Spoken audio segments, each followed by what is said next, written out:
I come from a peaceful Christian home, and when this happened, I was 6 years old and really hated afternoon naps.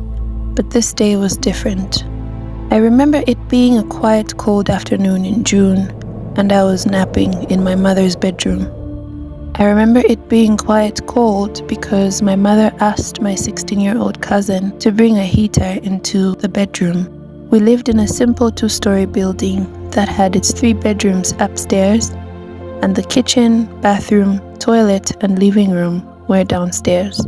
Back in the day, electric heaters had 2 or 3 horizontal elements that were caged in a thin wire frame.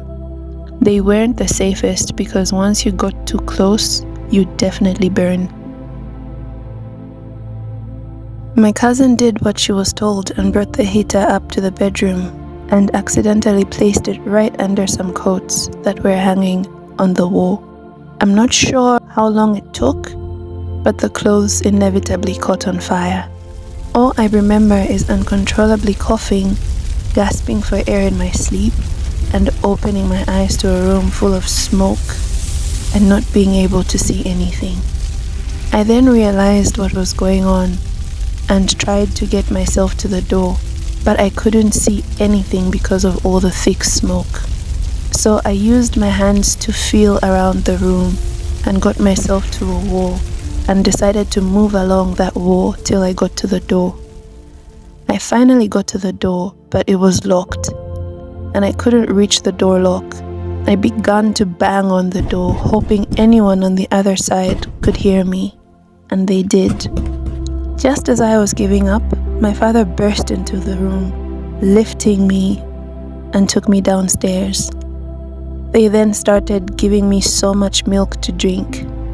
For some reason, my childhood brain didn't want to accept the whole experience, and I kept telling myself it was a dream.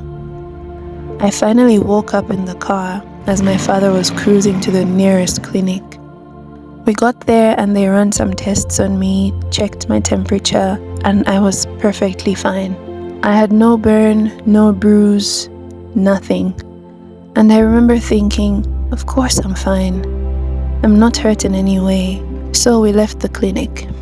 When I got back home is when I realized how bad the situation really was because of how burnt the room was. Everything in that room got burnt. The walls that were once white turned to black. The clothes were burnt.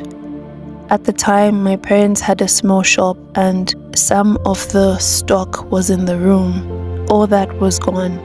The curtains were gone. Everything was gone except the bed. There was no burn whatsoever on the bed.